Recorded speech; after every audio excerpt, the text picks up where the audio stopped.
This playlist of videos, we're making all of the pages that are needed to do CRUD functionality, and we're doing it on a staff table. So in the previous video I did delete, and now I'm going to challenge and do edit. So edit, when I again move over my pencil icons, I can see the particular staff IDs coming up in the tooltip down below. And again, if I press one of those icons, I go through. The file hasn't been created yet, but I'm passing it through to edit staff.php, and I'm passing through the staff ID of that particular staff member so that I can get it on that page using the get method. So let's get started. I'm just going to click back there, and I'm going to go back to my code.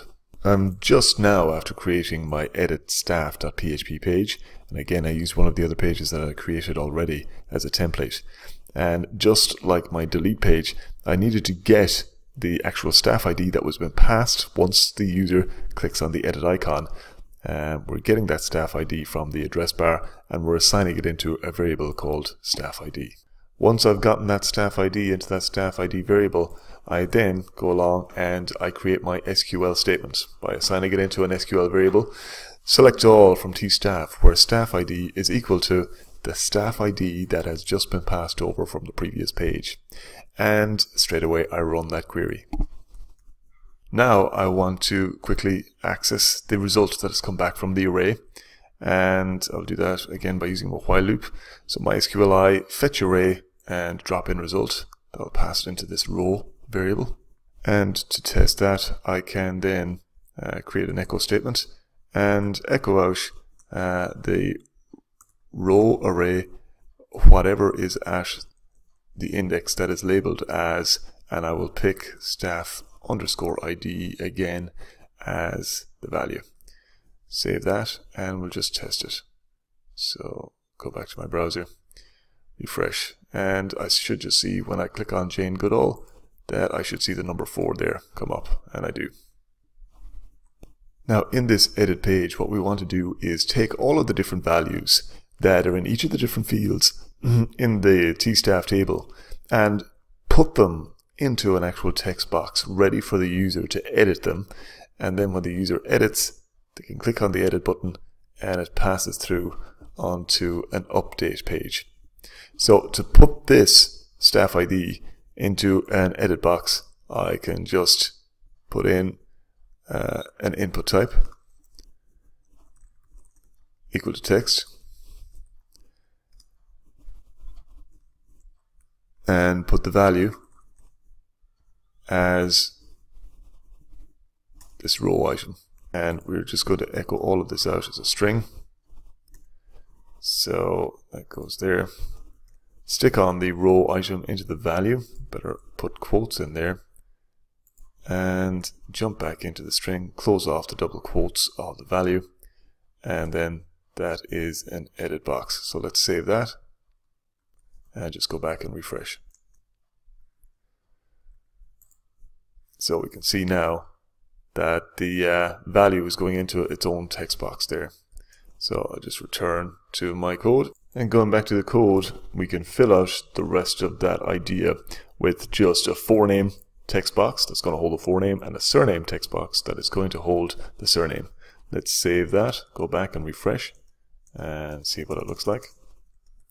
So now when I edit, again, I'm getting all of that staff members details into text box that are editable. So we can change them. Now, let's go back and look at the code. This is all going to be part of a form, so we need to put in a submit button as well, also form tags, and lastly, we need to be able to pass all of these items from these text boxes over onto the update page.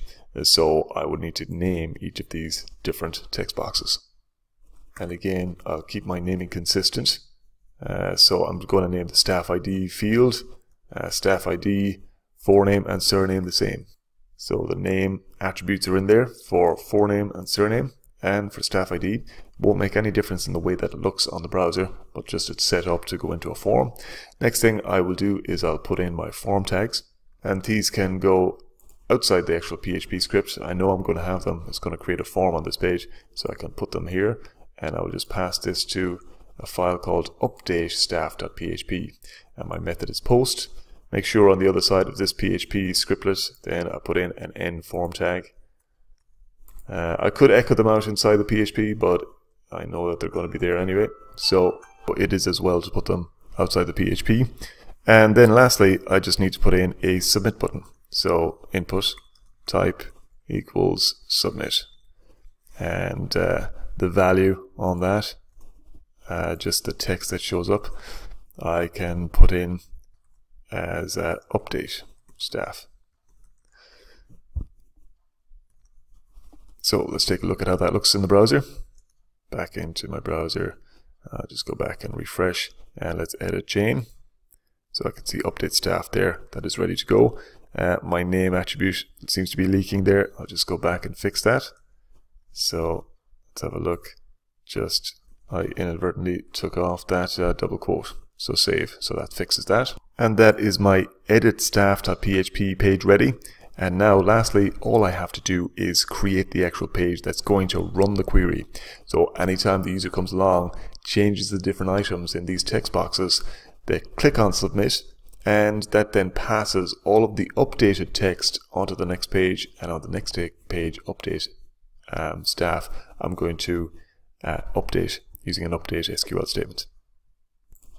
So with that in mind, I'm going to save this page as update staff, and again I'm just using this as a template, and I can take out all of that form items in the middle.